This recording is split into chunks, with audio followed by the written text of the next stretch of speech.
sure. Well, I'm picking Lecavalier at 5, so you and I kind of have him in the same spot.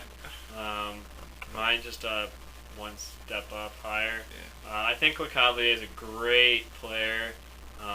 He does everything well, and he's even starting to use his body a lot in the corners, which is great to see. And he's a very fiery competitor. He's going to be a great player for Canada in 2010 in Vancouver. I bet you him and Crosby up the middle as a 1-2 punch is going to be scary. So I'm looking forward to seeing him play again in Canada's colors. Absolutely. All right, my number 5 pick is Yami Yager. You know what? He had a great season last year. He's doesn't have Nylander this year, who I think is really like an underrated passer. But he's got, Scott Gomez, who's a capable substitution. There's not much change from this year to last year. I might put Nylander's offensive abilities a little higher than Gomez, like his passing abilities. But yeah, they won't be able to focus on Yager as much with 2 lines. That's true. Yeah, absolutely. So I mean, he's capable of doing exactly what he did last year. I don't see why not. For 4. For me, 4th leading scorer, I'm going to go with Joe Thornton. I don't really need to say much about him. He gets points in bunches all the time. I don't really like him much of as a player because I find he's a bit of a pussy. He's a really strong player, but he doesn't use it. I don't think he uses his strength enough. I don't think he uses his shot enough. But I'm going to put him at 4 because he's just a great talent.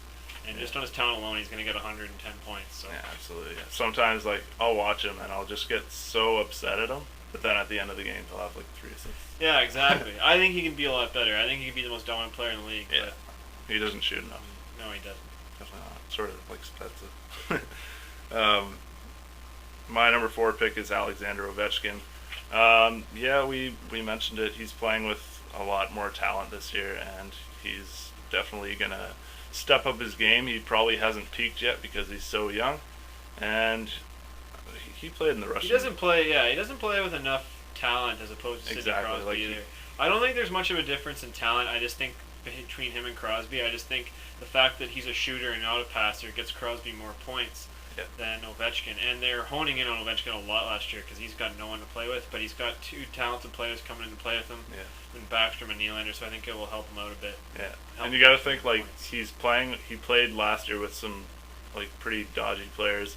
So, I mean, he had to work really hard for his goals. He's going to wear down a lot slower this year. Yeah, exactly. So he's probably going to finish a lot stronger. So with 3, I'm going with much the same reasons with Paul. I'm going to go with Jaromir Jagr. Some people might find this a little high, considering that he's getting up there in age. But, I mean, I think he's got the fire in him now. He's playing with great players. I think New York's going to be the best team in the Eastern Conference this year. I just think that he's got all the makings for 120-point year. And I think Yager's going to have a great year. And I'm looking forward to seeing him play. Yeah. So the number 3 pick, I picked Joey Thornton for many of the same reasons. Because we're sort of getting close to time. Yeah. That's all I'm going to say. I'm going to go with a guy who Paul didn't even have in his top 10. I'm going to go with Jason Spezza for number 2. I don't think he's going to get... I think he's going to get injured, but I just think he's bound for a year where he doesn't have as many injuries.